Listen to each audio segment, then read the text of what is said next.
बच्चे उसमें टाइम मैं पूछ लूँ, लेकिन उसमें सम टाइम्स ये है कि अगले स्टूडेंट को अनम्यूट करने में और उसमें फिर कुछ और भी आप कह लें कि टाइम वेस्ट हो जाता है, इसलिए मैं उसको भी बहुत ज़्यादा प्रेफर नहीं करती। ठीक है, लेकिन इंशाल्लाह आई ट्राई माई बेस्ट। ठीक है, अच्छा जी, चलिए स्क्रीन तो मेरे ख्याल से आपके साथ ऑलरेडी शो हो रही है, मुझे ज़रा एक और दफ़ा कंफर्म करें। क्लास स्क्रीन शो हो रही है?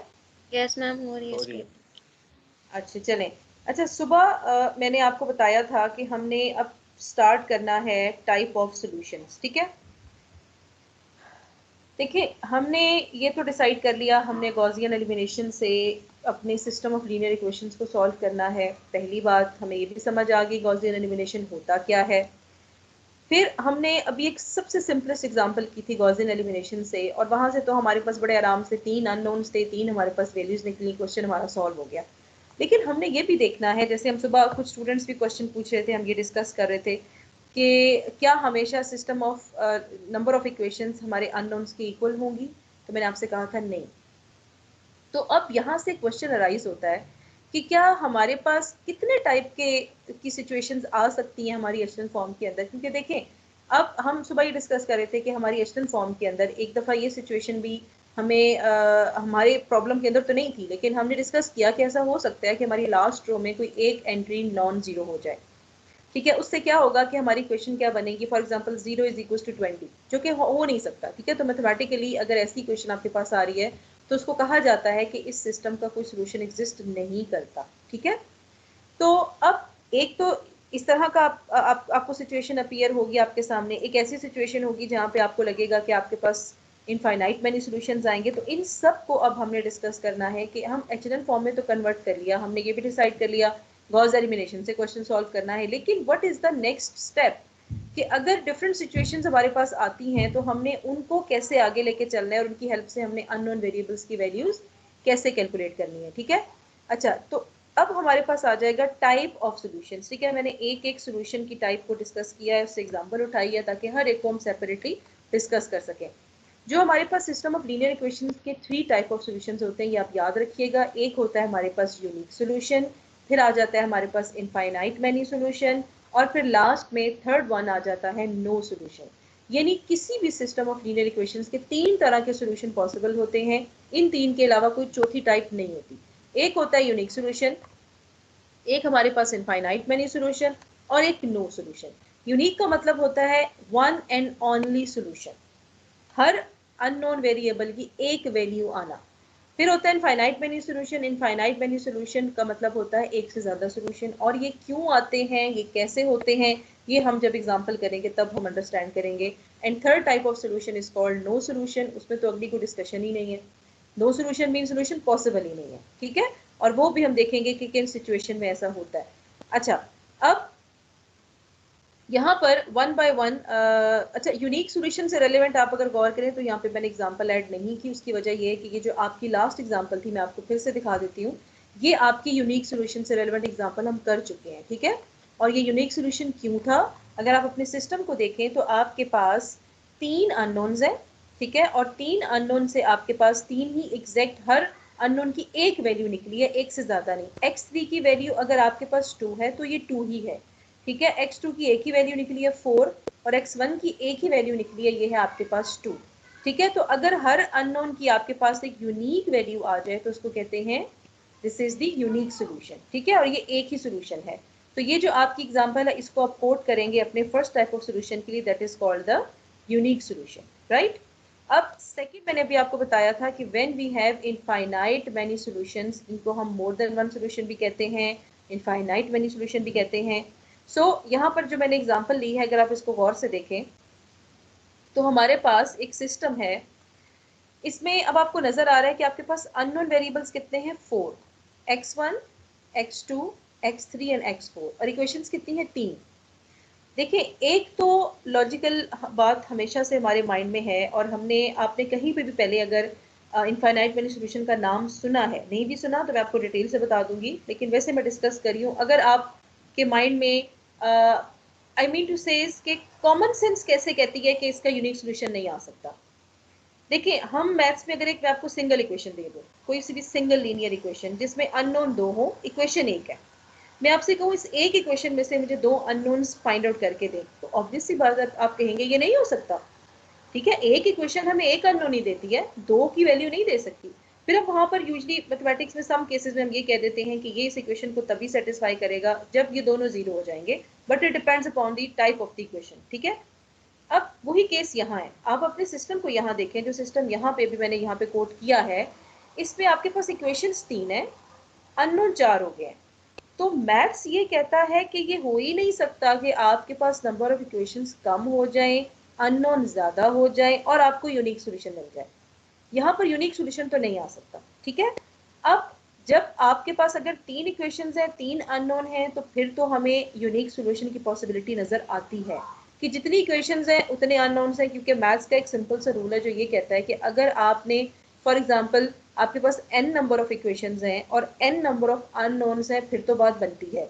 लेकिन अगर आपकी सपोर्टिंग इक्वेशंस, देखिए इक्वेशंस ही तो हैं जिनसे अननोन कैलकुलेट करना है, अगर वही कम हो जाएंगी तो हमारे पास अननोन की वैल्यू नहीं आएगी। अगर n नंबर ऑफ इक्वेशंस हैं, n नंबर ऑफ अननोन्स हैं, तो वेल एंड गुड। लेकिन अगर आपके पास फॉर एग्जांपल इस सिस्टम को देखें, 4 आपके पास अननोन है, 3 इक्वेशंस हैं, तो ये मैं यूनिक सॉल्यूशन तो बिल्कुल नहीं दे सकता। इससे एक और पॉइंट आपने माइंड में रखना है कि यूनिक सॉल्यूशन कब आ सकता है, जब 2 तरह की सिचुएशंस होंगी। पहली situation, number of equations should be equal to the number of unknowns. Second situation, when the number of equations are greater than the number of unknowns. Unknown 3 है, इक्वेशन 4 5 6 भी हो जाए तो भी यूनिक सॉल्यूशन आ सकता है। ठीक है, नंबर ऑफ इक्वेशंस का लेस होना आपके लिए प्रॉब्लम क्रिएट करता है, नंबर ऑफ इक्वेशंस का ज्यादा होना आपके प्रॉब्लम को सपोर्ट करेगा, क्योंकि आपके पास वेज ज्यादा हो गए हैं। ठीक है, नंबर ऑफ इक्वेशन ज्यादा हो गई है, आपकी मर्जी जिससे मर्जी फाइंड आउट करें। तो अब यहाँ पर इस प्रॉब्लम में हमने क्या करना है, मेथड रिमेन सेम, जिसलिए मैंने यहाँ पर बार बार नहीं लिखा कि ए क्या है, एक्स क्या है, बी क्या है, क्योंकि हम इसको ऑलरेडी मैनी टाइम्स देख चुके हैं कि A X is equal to B. A coefficient matrix होती है, एक्स आपके पास अननोन वेक्टर्स का कॉलम वेक्टर होता है, और बी गिवन वैल्यूज जो कि आपके पास किसी भी सिस्टम ऑफ लीनियर इक्वेशंस की राइट हैंड साइड पे अपीयर होती है, जिसको हम कॉलम वेक्टर बी बोलते हैं, जो यहाँ पर ए 2.7 और 2.1 है। ठीक है, तो अब ये आपने ऑगमेंटेड मैट्रिक्स यहाँ पे बना ली है, और यहाँ पर मैंने कोई ऐसे जिसको जो है वो हाईलाइट नहीं किया कि आपने इस क्वेश्चन फॉर्म में कैसे कन्वर्ट करना है, वो ऑलरेडी हम लास्ट एग्जाम्पल में कर चुके हैं, मैं रिपीट कर देती हूँ। और यहाँ पर एक और पॉइंट भी देख लें कि मैंने आपको बताया था लास्ट एग्जाम्पल में कि फर्स्ट रो की पहली एंट्री का 1 होना ज़रूरी नहीं होता, और यहाँ देख लें ये 3 है, आपकी मर्जी है, इसको 1 बनाना चाहते हैं तो बना लें। ठीक है, और अगर आप इसको यूं ही रहने देंगे तो भी कोई इशू नहीं है। और 1 बनाना हर जगह प्रेफरेबल नहीं होता। देखिए अगर मैं इस फर्स्ट रो को 3 से डिवाइड कर देती हूँ, तो चले पहला तो 1 दे देगा, लेकिन फिर उसके बाद मेरे पास सारी वैल्यूज जो है वो डेसिमल में आएंगी, और वो मेरे लिए प्रॉब्लम हो सकती है। तो मैं क्यों अपने प्रॉब्लम को और कॉम्प्लिकेटेड बनाऊं। ये सेकंड में मेरे पास 2/3 आएगा, यहाँ भी 2/3, फिर मुझे यहाँ -5/3 करना पड़ेगा, 8/3 करना पड़ेगा, तो वाई नॉट कि हम इसको 3 ही रहने दें। ठीक है, तो अब वही बात कि 3 से नीचे आपके पास पूरे कॉलम में देखें 0.6 1.2 आपका पहला टारगेट है कि इन दोनों को 0 बनाना है। ठीक है, तो आपने इन दोनों को 0 बना दिया। उसके बाद अगला टारगेट मैंने आपको बताया था कि इस डायगोनल में सेकंड रो में पहली नॉन जीरो एंट्री पे आ जाए, ये आपके पास 1.1 है। ठीक है, अब इससे नीचे जितनी एंट्रीज हैं उन सबको 0 बनाने की कोशिश करें, वो एक ही एंट्री थी -0.3, उसको आपने 0 बना दिया। अब नेक्स्ट स्टेप पे आ जाए, अपने डायगोनल में देखें कि आपकी नेक्स्ट एंट्री कौन सी है। अब ये सिस्टम इस तरह का है कि इसका डायगोनल अगर आप गौर करें ना, तो यहाँ पर डायगोनल तकरीबन खत्म हो चुका है, मैं इससे बेटर इसका कोई डायगोनल नहीं बना सकती। 3.0 1.1 एंड 0। ठीक है, मैं ये तो नहीं कह सकती ना कि 3.0 के बाद 1.1 और 1.1 के बाद मैं यहाँ जंप करके नहीं जा सकती लास्ट 0 तक। इसका जो मेन डायगोनल है ना वो 3.0 1.1 और 0 बनता है। उसकी वजह असल में ये होती है कि मेरे पास अगर मैं इस डॉटेड लाइन से पहले पहले देखूँ ना, तो 4 कॉलम्स हैं 3 रोज हैं। तो डायगोनल यूजली बनता है उस जगह पे जहाँ पे आपके पास स्क्वायर मैट्रिक्स होती है, यानी जहाँ पे आपके पास number of equations number of unknown के इक्वल होते हैं ना, तो प्रोमिनेंट डायगोनल वहीं पे नजर आ रहा होता है। तो इसका मतलब है कि 1.1 के बाद तो मैं 0 पे ही चली गई। ठीक है, ये तो है ही 0, इससे नीचे कुछ है नहीं, तो यहाँ मेरी सारी डिस्कशन खत्म। और यहाँ पर एक और भी आप देखेंगे अटेम्प्ट की, जब आप यहाँ पर एचलन फॉर्म में कन्वर्जन कर रहे होंगे ना, तो एक एंटायर रो आपकी लकीली 0 हो जाएगी, और एंटायर रो जो भी 0 होती है उसको लास्ट रो में रखना होता है। ठीक है, तो ये तो मेरी बन गई एचलन फॉर्म, और बड़ी आसानी से बन गई है, क्योंकि एचलन फॉर्म में मैक्सिमम करना क्या होता है आपने कि आपके पास हर कमिंग रो की पहली नॉन जीरो एंट्री को आपने देखना है, और उसमें जो भी आपके पास नेक्स्ट रो में फर्स्ट नॉन जीरो एंट्री आ रही होती है, लास्ट रो की पहली नॉन जीरो एंट्री को उसके राइट साइड पे अपीयर होना चाहिए, ठीक है। और मोर प्रोमिनेंटली अगर आप थोड़ी प्रैक्टिस करेंगे तो बस अगर आपको अपर ट्रायंगुलर भी नजर आ गई तो वेस्टर्न फॉर्म की कंडीशन को तो वैसे भी सेटिस्फाई कर देगी, ठीक है।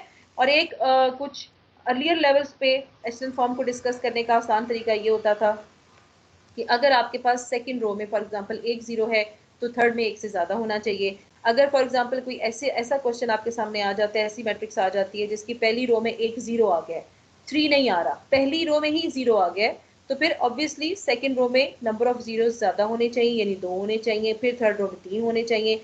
तो ये जो हम अर्लियर लेवल्स पे ये बात करते हैं ना कि नंबर ऑफ जीरो एक्सीड करें, असल में उसका इनडायरेक्टली मतलब यही होता है कि अपर ट्रायंगुलर बनाने की कोशिश कर रहे हैं, ठीक है। तो हम उसको समझने के लिए आसान अल्फाज में यूं बोल देते हैं। अब गॉस एलिमिनेशन से कर रहे हैं तो बैक सब्स्टिट्यूशन आ जाएगा। यहाँ पे बैक सब्स्टिट्यूशन क्या होता है आप सबको पता है कि आपके पास लास्ट रो अगर आप देखें तो ये zero is equal to zero आपको देगी। सेकंड रो को आप दोबारा इन टर्म्स ऑफ इक्वेशन लिखते हैं, इसी तरह से फर्स्ट रो को लिखते हैं। अच्छा जी, देखें एक बात याद रखिएगा कि इनफाइनाइट मैनी सॉल्यूशन का हिंट आपको कहाँ से मिलता है कि ये जो हमारे पास सिस्टम है ये हमें इनफाइनाइट मैनी सॉल्यूशन देने जा रहा है। जब हमने क्वेश्चन स्टार्ट किया, एक इक्वेशन तो हमारे पास पहले ही कम थी, ठीक है। मुझे तो इसके लास्ट फॉर्म तक, एचनल फॉर्म तक पहुंचने से पहले ही पता है कि इसका यूनिक सॉल्यूशन नहीं आ सकता, और वो मैंने वजह बता दी है। जब भी नंबर ऑफ इक्वेशंस कम हो नंबर ऑफ अननोन से, तो हमें पहले क्वेश्चन सॉल्व करने से पहले ही पता चल जाता है कि इसका इनफाइनाइट मैनी सॉल्यूशन आएगा। अब हमारे साथ क्या हो रहा है कि हमने इसको एचनल फॉर्म में कन्वर्ट किया और हमारे पास एक और रो जीरो हो गई। तो हमने जब बैक सब्स्टिट्यूशन से दोबारा इसको नंबर ऑफ इक्वेशंस में रिड्यूस किया अपनी एचनल फॉर्म को, तो we are only left with the two equations. अब क्या हुआ, इक्वेशंस पहले ही कम थी, एक और इक्वेशन कम हो गई, तो अब हमारे पास सिर्फ दो इक्वेशंस हैं और चार अननोन्स हैं। तो अब देखें दो इक्वेशंस मुझे चार वैल्यूज तो नहीं दे सकते ना, चार अननोन्स की वैल्यूज तो नहीं दे सकते, तो मुझे करना क्या चाहिए। अब यहाँ पर हम इनफाइनाइट मैनी सॉल्यूशंस के लिए एक टेक्निक यूज करते हैं, और वो टेक्निक ये कहती है कि आपके पास जितनी नंबर ऑफ इक्वेशंस लेस आ रही है, चार अननोन्स हैं, मेरे पास चार इक्वेशंस होनी चाहिए, लेकिन मैं दो के साथ हूं, तो मुझे दो अननोन्स को खुद से वैल्यू देनी पड़ेगी। इसको कहते हैं इनफाइनाइट मैनी सॉल्यूशन। और वो वैल्यू जब मैं खुद से दूंगी, देखें x1, x2, x3, x4, सबसे पहली बात तो ये कि आपकी मर्जी है, आप x3, x4 को खुद से वैल्यू दे दो, आपकी मर्जी आप x2, x3 किसी दो को चूज करके अपनी मर्जी से कोई वैल्यूज दे दें। लेकिन लीनियर अलजेब्रा के अकॉर्डिंग, मैथमेटिक्स के अकॉर्डिंग, इसके लिए एक रूल है। हम वैसे किसी को भी वैल्यू दे सकते हैं, आपका क्वेश्चन कोई गलत नहीं करेगा, लेकिन इसके लिए एक रूल है, और वो रूल अगर हम फॉलो करें तो वो ज़्यादा बेटर होगा, क्योंकि उससे हमें आसानी ये होती है कि एटलीस्ट हम एक रूल को जब फॉलो करते हैं तो हमें पता होता है कि we are attempting the right solution, हम कोई गलती नहीं कर रहे, ठीक है। वो रूल ये होता है कि आपने उस वेरिएबल को खुद से वैल्यू देनी होती है जिसके कॉलम में, देखें एक और बात अगर आपने नोटिस की हो, मैं आपको यहाँ बता भी देती हूँ कि ये जो पहला कॉलम है हमने आई थिंक डिस्कस किया है, ये x1 का कॉलम है, इसमें जितनी भी एंट्रीज हैं वो x1 की कोफिशिएंट की आ रही हैं। इस मैट्रिक्स में ये सेकंड कॉलम क्या है, x2 का, थर्ड कॉलम x3 का, फोर्थ कॉलम x4 का आ रहा है, ठीक है। अच्छा, अब यहाँ पर मैं एक टर्म डिफाइन करूंगी जिसके बाद मैं आपको बताऊंगी कि किन को हमें वैल्यूज देनी चाहिए। उस टर्म का मतलब होता है पिवट, PIVOT, अभी हम आगे पढ़ेंगे भी। पिवट एंट्री क्या होती है, किसी भी रो की पहली नॉन जीरो एंट्री को बोलते हैं पिवट। पहली रो की पहली नॉन जीरो एंट्री है 3, इसको पिवट कहेंगे। सेकेंड रो की पहली नॉन जीरो एंट्री है 1.1, इसको भी पिवट कहेंगे। और थर्ड रो की कोई नॉन जीरो एंट्री नहीं है, जिसको हम पहली कहें कि ये पहली नॉन जीरो एंट्री, यहाँ पे तो कोई है ही नॉन जीरो एंट्री नहीं है, इसका मतलब है कि थर्ड रो का कोई पिवट नहीं है। तो मेरे पास इस पूरी मैट्रिक्स के कितने पिवट होंगे, दो। कौन कौन से, 3 और 1.1, ठीक है। हम उस वेरिएबल को खुद से वैल्यू असाइन करते हैं जिसके कॉलम में कोई पिवट नहीं होता। कैसे, पहला कॉलम किसका था, x1 का, उसमें एक पिवट है ना 3। सेकंड कॉलम किसका था, x2 का, उसमें भी पिवट है 1.1।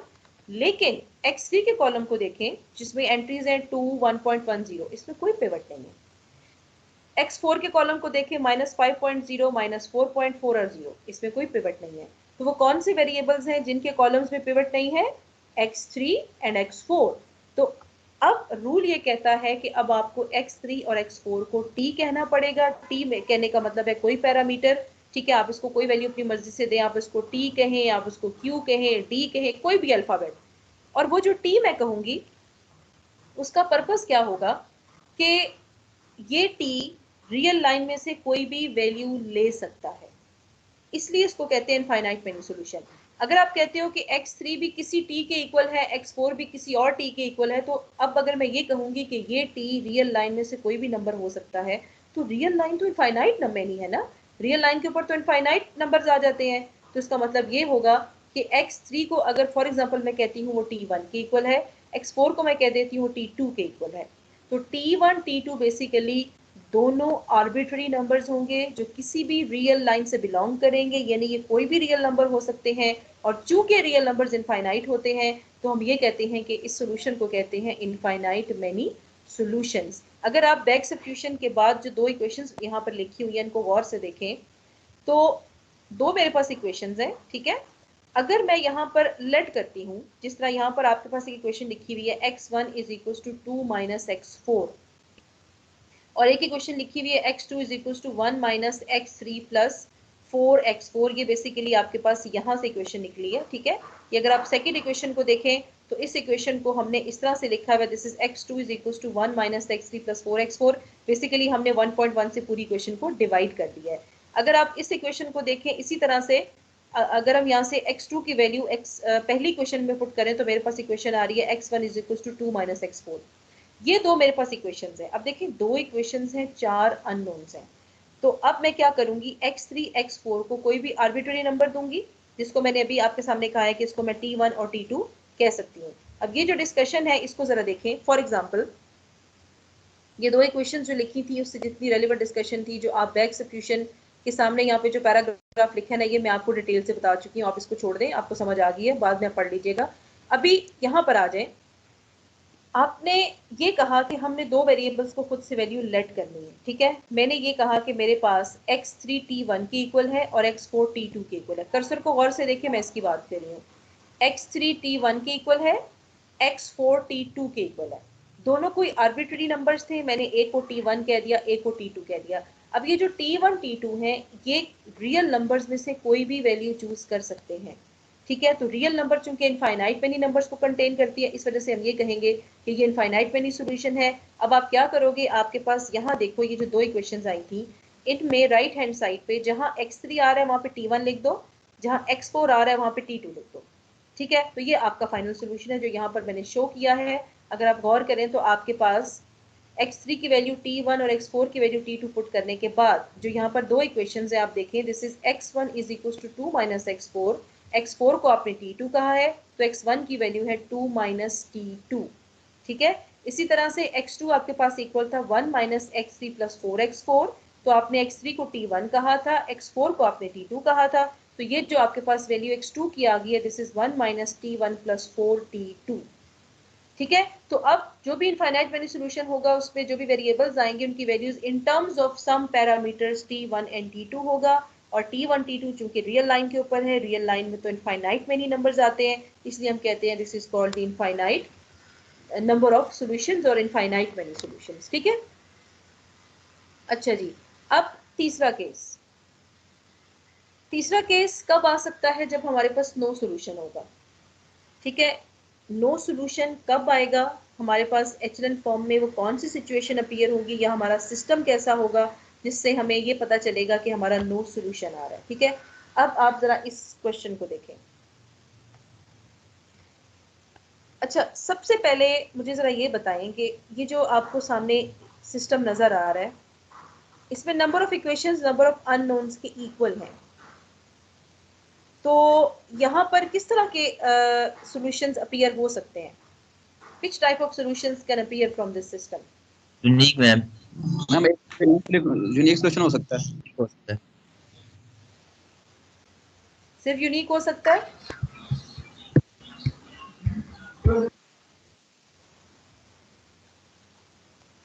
सिर्फ यूनिक हो सकता है बच्चे? यस मैम, यूनिक ही लग रहा है अभी तक तो। और इसका मैम पता है यूनिक रियल होगा आंसर बस। क्या है बच्चे? रिमेंबर दैट कि अभी जैसे मेरे सामने सिस्टम लिखा हुआ है ना, तो मैं इसको देख के कुछ नहीं बता सकती। इसका यूनिक भी आ सकता है, इनफाइनाइट मैनी भी आ सकता है, नो सोल्यूशन भी आ सकता है। इनफाइनाइट मैनी क्यों आ सकता है बच्चे? आपने अभी इसको एचएन फॉर्म में तो कन्वर्ट ही नहीं किया। क्या पता आप एचएन फॉर्म में कन्वर्ट करें और आप इसको सॉल्व करें तो आपकी एक एंटायर रो जीरो हो जाए। फिर पीछे कितनी क्वेश्चंस बचेंगी? 2 बच जाएंगी। अननोन आपके पास 3 है, तो क्यों नहीं आ सकता इनफाइनाइट मैनी? इसके लिए हम यस थोड़ा मैम, ये आगे जाके जी मैम जी हाँ, बेटे। कन्वर्ट करने के बाद पता लगा। अच्छा, इसके लिए हम आगे जाके एक टेक्निक पढ़ेंगे जिसको हम कहते हैं कंसिस्टेंसी क्राइटेरिया। मेरे आज के लेक्चर की हेडिंग दी गई है, हमने कंसिस्टेंसी क्राइटेरिया पढ़ना है। और ये क्राइटेरिया हमें बताएगा, जिस तरह अभी तो हम आप कह रहे हैं ना एचएन फॉर्म में कन्वर्ट करेंगे तो समझ आएगी, इसके लिए कुछ क्राइटेरियाज भी होते हैं, कुछ थ्योरम्स हम पढ़ेंगे जो हमें ये बताएंगे कि एचएन फॉर्म में कन्वर्ट करने से पहले भी आपको पता चल सकता है कि इसका यूनिक सोल्यूशन आएगा, नो सोल्यूशन आएगा या इनफाइनाइट मैनी सोल्यूशन आएगा। ठीक है, वो हम बाद में करेंगे। तो सिस्टम को देख के आप लोग ये नहीं बता सकते कि नंबर ऑफ इक्वेशंस और नंबर ऑफ अननोन्स की क्वांटिटी को देख के आप ये नहीं बता सकते कि यहाँ पर बस अब स्केयर आ गया तो हमने ये कह दिया कि हर सूरत इसका यूनिक सोल्यूशन होगा। ठीक है, ओके। ये तो एग्जांपल मैं एक्सक्यूज जैसे मी किसी मैम, रिकॉर्ड जी जी मैम आप रिकॉर्डिंग कर सकती हैं? इधर सिग्नल का बहुत इशू आ रहा है तो सही समझ ही नहीं आ रही। बच्चे रिकॉर्डिंग ऑलरेडी हो रही है। Yes ma'am, yes ma'am. हो रही है मैम? रिकॉर्डिंग हो रही है। ठीक है मैम। अच्छा, अब देखिए, आपने यहाँ से ऑगमेंटेड मैट्रिक्स में इसको रिड्यूस किया एचएन फॉर्म में कन्वर्ट करने के लिए, और हमने इसको एचएन फॉर्म में कन्वर्ट किया, तो ये हमारे पास इसकी एचएन फॉर्म आ गई है। अगर आप इसको गौर से देखें, जिन स्टूडेंट ने लास्ट लेक्चर में ये क्वेश्चन किया था कि लास्ट रो में अगर हमारे पास यूं आ जाए 0 0 0 एंड 12, अगर मैं इसको इक्वेशन में लिखूंगी तो मैं लिखूंगी 12 is equal to 0, which is not possible. Practically तो ऐसा नहीं हो सकता ना। तो जब भी आपकी एचएन फॉर्म में ऐसी सिचुएशन आ जाए कि आपको कोई एक रो ऐसा आंसर दे रही हो that 0 is equal to some non zero number which is practically impossible, तो इसका मतलब है कि इस सिस्टम का नो सोल्यूशन होता है और आप इस सिस्टम से x1 x2 x3 की वैल्यूज कैलकुलेट नहीं कर सकते। So this is how we come to know that either we are getting the no solution or not, right? So हमने ये क्यों कहा है? क्योंकि ये false statement थी that 0 is equal to 12। अच्छा, ये जो प्रैक्टिस क्वेश्चंस हैं क्लास, ये बेसिकली अभी आप बेशक आपकी मर्जी है, मैंने कुछ क्वेश्चंस क्रेजिक से भी लिखे हुए हैं, ठीक है, कुछ क्वेश्चंस मैंने शॉम सीरीज से भी लिखे हुए हैं। आप इस तरह से करें कि फिलहाल जो मैंने आपको पढ़ाया है, आप इसकी प्रैक्टिस जो है वो मैंने आपको एक रिकमेंडेड बुक दी थी जो मेरी मेन बुक है, वहां से करें, और शॉम सीरीज से भी चेक कर लें, ठीक है, बिकॉज आई थिंक ये क्वेश्चंस मैंने क्रेजिक से दिए हुए हैं। ठीक है, तो इनको अभी आप रहने दें, क्योंकि जो मेरी रिकमेंडेड मेन बुक है ना, आप उसी को फॉलो करें तो ठीक है। ठीक है, अगर इस बुक की जरूरत पड़ी तो हम इसको भी देखेंगे।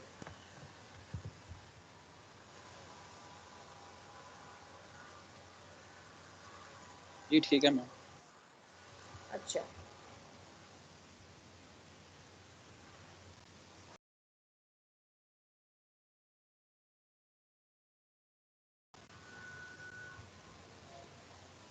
अच्छा, मैं ज़रा आपके लिए नेक्स्ट लेक्चर स्लाइड्स खोल लूँ।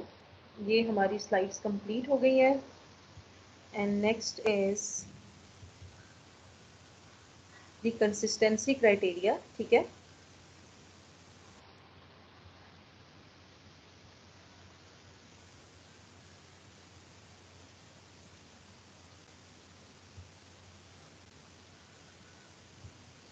अच्छा, ज़रा मुझे बताइएगा कि आपसे स्क्रीन शेयर हो रही है?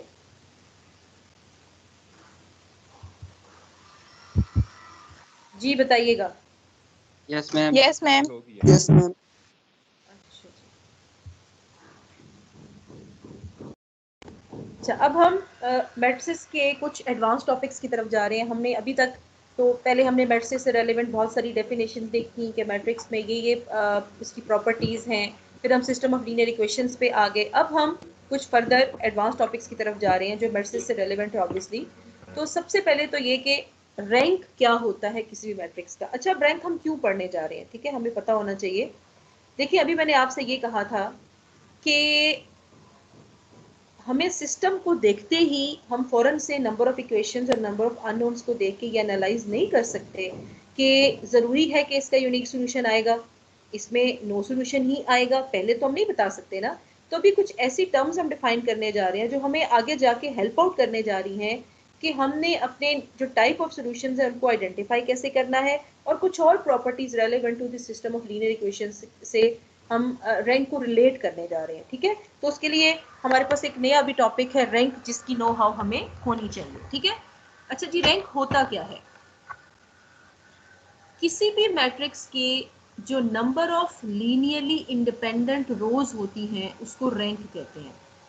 आप इसको रो भी बोलते हो, आप इसको रो वेक्टर भी बोलते हो। इसको रो वेक्टर क्यों बोलते हैं? मैंने आपको बताया था कि आपके पास मैट्रिक्स की हर रो एक रो वेक्टर होता है, ठीक है, हमने रो वेक्टर को लिख के भी देखा था।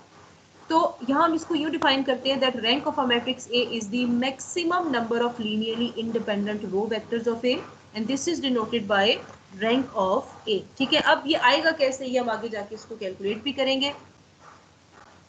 अच्छा, अब रो इक्विवेलेंट मैट्रिसेस कौन सी होती हैं? आपसे कोई भी पूछे कि रो इक्विवेलेंट मैट्रिसेस को डिफाइन करें, हर वो दो मैट्रिसेस जिनका रैंक सेम हो उनको कहते हैं these are the row equivalent matrices, और रो इक्विवेलेंट मैट्रिसेस का रैंक हमेशा सेम होता है। अच्छा, अब रो इक्विवेलेंट क्या होता है? वेरी सिंपल, आपको मैं एक मैट्रिक्स देती हूँ, आप उसकी एचएन फॉर्म कैलकुलेट करते हो। Remember that the echelon form of any matrix is row equivalent to the matrix itself and the actual matrix is row equivalent to its echelon form. कैसे? आपको मैं एक मैट्रिक्स देती हूँ, आपसे कहती हूँ उसको एचेलन फॉर्म में कन्वर्ट करें, आप क्या करते हो? रो ऑपरेशंस करते हो ना। तो उन रो ऑपरेशंस को कहते हैं रो इक्विवेलेंस। कि आपको एक मैंने मैट्रिक्स दी, आपने एचेलन फॉर्म में कन्वर्जन की, तो आपने जो फाइनल एचेलन फॉर्म कैलकुलेट की है वो थ्रू सम रो ऑपरेशंस आई है। तो किसी भी ओरिजिनल मैट्रिक्स ए को कहा जाता है this matrix is row equivalent to its echelon form, and echelon form और रिवर्स भी है, and the echelon form is row equivalent to the original matrix, ठीक है। सो किसी भी मैट्रिक्स की जो एचेलन फॉर्म होती है वो हमेशा अपनी ओरिजिनल मैट्रिक्स के रो इक्विवेलेंट होती है और इन दोनों का रैंक सेम होता है।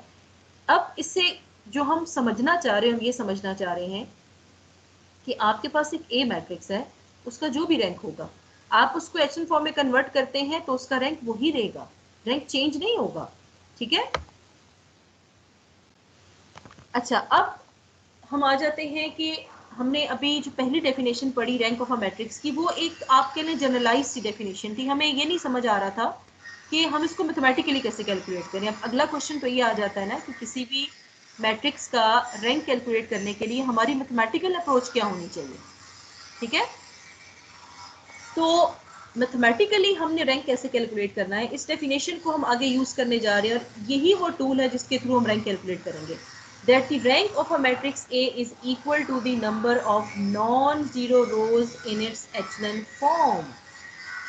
आप क्या करोगे? आपको एक मैट्रिक्स दी जाएगी A, आप उसको उसकी एचेलन फॉर्म में कन्वर्ट करेंगे, और एचेलन फॉर्म में कन्वर्ट करने के बाद आपने सिर्फ ये देखना है कि आपकी एचेलन फॉर्म में नंबर ऑफ नॉन जीरो रोज कितनी है। जितनी नंबर ऑफ नॉन जीरो रोज आएंगी वही उसका रैंक होगा, ठीक है। अब एग्जाम्पल करते हैं, एग्जाम्पल से आपको ज्यादा अच्छे से समझ आएगी। आपको एक ए मैट्रिक्स दी जा रही है, आपसे कहा जा रहा है कि इसका रैंक कैलकुलेट करें। That how to determine the rank, what you have to do is last definition को जरा यूज करें। रैंक क्या है? This is the number of non zero rows in the echelon form. इसका मतलब है पहला काम क्या करना है, एचेलन फॉर्म में कन्वर्ट करना है, तो हम वही करने जा रहे हैं। हमें एक मैट्रिक्स दी जा रही है, उसको एचेलन फॉर्म में कन्वर्ट करते हैं। हमने सम रो ऑपरेशंस किए, मेरे ख्याल से ये बताने की जरूरत नहीं है, एटलीस्ट इस लेवल पे आप सबको ये पता होना चाहिए कि एचएन फॉर्म में कन्वर्जन कैसे करते हैं, ठीक है। हमने एचएन फॉर्म में कन्वर्जन की, जो लास्ट आपके पास मैट्रिक्स आ रही है ये आपकी एचएन फॉर्म बन चुकी है, ठीक है। अब हमने रैंक की डेफिनेशन क्या पढ़ी थी? एचएन फॉर्म में नंबर ऑफ नॉन जीरो रोज कितनी है। लास्ट रो पूरी जीरो हो गई तो नंबर ऑफ नॉन जीरो रोज बच गई सिर्फ 2, तो इसका मतलब इसका रैंक क्या हो जाएगा? 2, ठीक है। So the number of non-zero rows in the echelon form is the rank of the matrix A. इससे मैं एक रिजल्ट आपको बताने जा रही हूँ ये रिजल्ट आगे जाके डिटेल से पढ़ेंगे, लेकिन फिलहाल समझने के लिए ये रिजल्ट आपने याद रखना है। अगर मैं अपने इन लास्ट 2 थ्योरम्स को कंबाइन करना चाहूँ, एक ये मैंने पहला डेफिनेशन लिखी रैंक की और एक मैंने बाद में लिखी। पहली डेफिनेशन थोड़ी थ्योरेटिकल थी, अगली डेफिनेशन में हमें थोड़ा क्लियर समझ आ गया कि हमने करना क्या है। ठीक है, आप कह सकते हैं कि सेकंड डेफिनेशन एक मैथमेटिकल अप्रोच थी। मैं इन दोनों थ्योरम्स को अगर कंबाइन करना चाहूँ तो मैं ये कहूँगी कि किसी भी मैट्रिक्स की एचलन फॉर्म में जितनी भी नॉन जीरो रोज होती हैं वो हमेशा लीनियरली इंडिपेंडेंट होती हैं। मैंने ये डेफिनेशन आपको थोड़ी एडवांस बता दी है, इंशाल्लाह ये आपको तब समझ आएगी जब हम लीनियर इंडिपेंडेंस और डिपेंडेंस का टॉपिक पढ़ेंगे। ठीक है, लेकिन अभी इसलिए बता रही हूँ कि तब जब पढ़ेंगे तो जरा याद कीजिएगा कि जो बात मैंने की थी ये मैं वहां कैसे रिलेट करूंगी। And this is very very important result about the rank of the matrix, कि किसी भी मैट्रिक्स को जब आप एचलन फॉर्म में कन्वर्ट करते हैं तो इसकी एचलन फॉर्म में जितनी भी number of non zero rows आ रही होती हैं वो हमेशा लीनियरली इंडिपेंडेंट होती हैं। ठीक है, अच्छा, अब ज्योमेट्रिक इंटरप्रिटेशन हमारे पास क्या होती है for existence and uniqueness of solutions. मैंने आपको 3 टाइप्स ऑफ सॉल्यूशंस बताई हैं। अब देखते हैं जरा ज्योमेट्रिकली क्या हो रहा होता है। अगर मेरे पास यूनिक सॉल्यूशन आएगा तो ज्योमेट्रिकली वो कैसे हम उसको अंडरस्टैंड करते हैं। अगर मेरे पास इनफाइनाइट पे नहीं आएगा, नो सोल्यूशन आएगा, तो what does it mean geometrically. ठीक है, हमें थोड़ा सा ये भी तो पता होना चाहिए ना। हम कोई भी सबसे सिंपलेस्ट इक्वेशन मैथ्स में लिखते हैं तो हमें पता होता है कि ये किसी ना किसी फंक्शन को रिप्रेजेंट कर रहा है, इसका कोई ना कोई ग्राफ होगा, कोई कर्व होगी। ठीक है, तो ज्योमेट्रिकली भी हम चीज़ों को यहाँ पे अंडरस्टैंड करेंगे। फॉर एग्जांपल हमने एक सिस्टम ले लिया, एक सिंपलेस्ट सिस्टम लेते हैं, फिर हम उसके नंबर ऑफ सॉल्यूशंस को ज्योमेट्रिकली डिस्कस करते हैं। आपने एक 2x2 का सिस्टम लिया है, 2 आपके पास इक्वेशंस हैं, 2 आपके पास अननोन्स हैं। If we interpret x1 x2 as the coordinate in the x1 x2 plane, जिस तरह आप लिखते हो ना xy, उसको हमने x1 x2 कह दिया। अब इसको इमेजिन यूं ही करें कि x1 आपका x है और x2 आपका y है, तो ये xy प्लेन में बात हो रही है। Then each of the two equations represents a straight line. अब देखिए, पहली इक्वेशन को अगर मैं देखूं तो ये भी स्ट्रेट लाइन है, दूसरी इक्वेशन भी स्ट्रेट लाइन है। क्यों है? स्ट्रेट लाइन की जनरल इक्वेशन क्या होती है class? ax plus by is equal to c. ऐसे ही है? Anyone? Yes ma'am. Yes ma'am. Straight line की जनरल इक्वेशन क्या होती है? एक तो वो इक्वेशन है ना जो आप स्लोप के लिए लेते हो, मैं उसकी बात नहीं करी। 2 रिप्रेजेंटेशंस होती है, एक तो आप इन टर्म्स ऑफ स्लोप लिखते हो, एक आप लिखते हो ax plus by is equal to c। तो पहली इक्वेशन देखें तो यही लिखा हुआ है ना, और दूसरी इक्वेशन भी उसी फॉर्म में लिखी है। तो हर इस सिस्टम की दोनों ईच इक्वेशन क्या है, वो रिप्रेजेंट कर रही है एक स्ट्रेट लाइन की इक्वेशन को। And x1 x2 is a solution if and only if the point P with coordinates x1 x2 lies on both lines. अच्छा, अब I don't know कि आप में से कितनों को ये बात समझ में आई है। देखें, मेरे पास सिस्टम ऑफ इक्वेशन है, 2 मेरे पास इक्वेशंस है। इसका जो सोल्यूशन होगा वो क्या होगा? x1 x2, जो ऑब्वियसली एक्स वाई प्लेन में कोई भी पॉइंट होगा। अब ईच इक्वेशन एक स्ट्रेट लाइन है। अगर मैं ये कहूं कि सिस्टम का सोल्यूशन x1 x2 है या xy है, ये सोल्यूशन ज्योमेट्रिकली क्या होता है? ये दोनों लाइंस जिस पॉइंट पे इंटरसेक्ट करेंगी उस पॉइंट को हम कहते हैं x1 x2। उसकी वजह क्या है कि ये जो x1 x2 है ये इन दोनों इक्वेशंस को सेटिस्फाई करता है। ये बात याद रखिएगा। ठीक है, आप सिस्टम ऑफ इक्वेशंस, आप कोई भी सिस्टम है आपके पास, आप उसका सोल्यूशन निकालते हो। अगर ये 3 इक्वेशंस होती x1 x2 x3, तीनों इक्वेशंस आपके पास किसी ना किसी कर्व को रिप्रेजेंट कर रही होगी। प्रेजेंट प्रॉब्लम में हर इक्वेशन एक स्ट्रेट लाइन को रिप्रेजेंट कर रही है। मैंने इसका सोल्यूशन निकाल लिया x1 x2। Geometrically x1 x2 है क्या चीज? ये वो पॉइंट है जिस पे ये दोनों स्ट्रेट लाइंस एक दूसरे को इंटरसेक्ट कर रही हैं। तो जब 2 लाइंस इंटरसेक्ट कर रही हो तो उसको जो पॉइंट ऑफ इंटरसेक्शन होता है वो दोनों लाइंस पे होता है ना, पहली पे भी है, दूसरी पे भी है। इसका क्या मतलब है मैथमेटिकली? कि ये जो सोल्यूशन आपने x1 x2 लिखा है ये आपकी पहली इक्वेशन को भी सेटिस्फाई करेगा और दूसरी को भी सेटिस्फाई करेगा। Hence there are 3 possible cases. पहला केस, वन सोल्यूशन जिसको हम यूनिक सोल्यूशन कहते हैं, इफ द लाइंस इंटरसेक्ट। ये भी हम बात करके आए हैं। अगर x1 x2 एक ही हमारे पास सोल्यूशन आ गया तो इसका मतलब है कि ये तब आएगा जब ये दोनों लाइंस, जी जी मैम मेरा एक क्वेश्चन था पिछली स्लाइड में से कि हमें रैंक कैसे पता चलता है कि हमने यहाँ तक इसको सॉल्व करना है। बहुत सारी ऐसी मैट्रिक्स होती हैं जिसके अंदर रैंक अगर 4x4 का है हमारे पास तो पूरी की पूरी 4 ही हमारे पास रैंक आ रहा होता है, तो वो एचलॉन में कन्वर्ट नहीं, मतलब पूरी एक नॉन जीरो रो नहीं बनती। तो फिर हमें कैसे पता चलता है कि यहाँ तक हमने स्टॉप कर देना है इसको? बच्चे आपकी जहाँ एचलन फॉर्म बन गई वहां स्टॉप कर दें, वेरी सिंपल। आप याद रखिएगा कि आपके रैंक का ताल्लुक आपकी सिर्फ एचलन फॉर्म से होता है। आप ये समझें, आप रैंक को थोड़ी देर भूल जाएं कि आपको रैंक कैलकुलेट करने के लिए क्वेश्चन पूछा जा रहा है। आप बस एक काम करें, आप एचलन फॉर्म में कन्वर्ट करें। वैसे भी तो एचलन फॉर्म में कन्वर्ट करना इससे पहले आपने लर्न किया है ना। आप ऐसे क्वेश्चन भी करोगे जहाँ पे आप बस एचलन फॉर्म कैलकुलेट कर रहे हो। सिर्फ एचलन फॉर्म कैलकुलेट करो और अपनी एचलन फॉर्म में देखें कि नंबर ऑफ नॉन जीरो रोज कितनी है। और बिल्कुल ऐसे क्वेश्चंस भी आएंगे जहाँ पे एचलन फॉर्म ऐसी होगी जिसमें कोई भी रो जीरो नहीं हो रही होगी। यहाँ पे भी ना होती तो मैं कहती कि इसका रैंक 3 है। ये भी हो सकता है, ऐसे प्रॉब्लम्स भी आप देखेंगे जहाँ पे आपके पास 2 रोज जीरो हो जाएंगी। एक्चुअल रोज 3 थी, 2 जीरो हो गई तो रैंक 1 रह गया। Understand? Yes, thank you ma'am. No problem. अच्छा, नेक्स्ट लेक्चर में ना आप लोगों ने मुझे याद करवाना है, मैं आपको रैंक का एक और मेथड बताऊंगी। वो अभी बहुत ज़्यादा आप यूज़ तो नहीं करोगे लेकिन वो भी आपको आना चाहिए, ठीक है? तो वो भी काफ़ी इंटरेस्टिंग है, इसको भी माइंड में रखें और वो भी हम इंशाल्लाह ताला पढ़ेंगे, ठीक है? ओके। अच्छा, अब अगर आपकी 2 लाइंस इंटरसेक्ट कर रही हों तो 1 सोल्यूशन आता है। इनफाइनाइट मैनी सॉल्यूशंस उस वक्त आते हैं जब 2 लाइंस को इंसाइड कर रही होती है। अच्छा, वैसे थोड़ा सा ज़रा सोचें ना इस बात पे, थोड़ा इमेजिन करें तो क्या समझ आती है कि लाइंस को इंसाइड करने का इससे क्या ताल्लुक है कि आपके इनफाइनाइट मैनी सॉल्यूशंस आएंगे? Yes,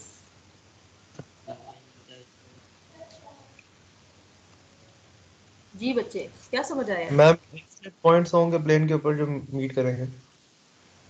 sorry? इनफिनिट पॉइंट्स होंगे इसमें मीट करेंगे लाइंस।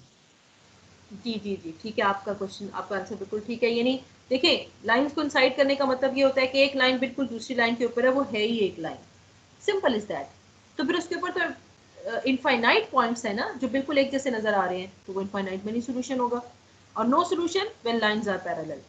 पैरेलल हैं, डिस्टेंस पे हैं, जब उनमें कोई पॉइंट ऑफ इंटरसेक्शन ही नहीं है तो फिर हमारा नो सॉल्यूशन है। क्योंकि सॉल्यूशन आने के लिए कोई ना कोई पॉइंट को इंसाइड करेगा तो सॉल्यूशन आएगा ना, क्योंकि सिस्टम ऑफ इक्वेशंस है ना। तो सिस्टम ऑफ इक्वेशंस के सॉल्यूशन का मतलब ये है कि जो भी सॉल्यूशन निकले वो हर इक्वेशन को सेटिस्फाई करे। तो अगर नो सॉल्यूशन आ गया इसका मतलब है कि इन लाइंस का आपस में कोई रिलेशनशिप ही नहीं है, ना तो ये इंटरसेक्ट कर रही है ना ये कोइंसाइड कर रही है, ये एक दूसरे से डिस्टेंस पे है, दैट इज ये पैरेलल। ठीक है जी, आई होप यहाँ तक इसको एंड करते हैं। एंड आई एम श्योर कि कुछ ना कुछ तो आपको समझ आई होगी, और अगर आपका कोई भी क्वेश्चन है तो आप अभी पूछ लो। Yes class.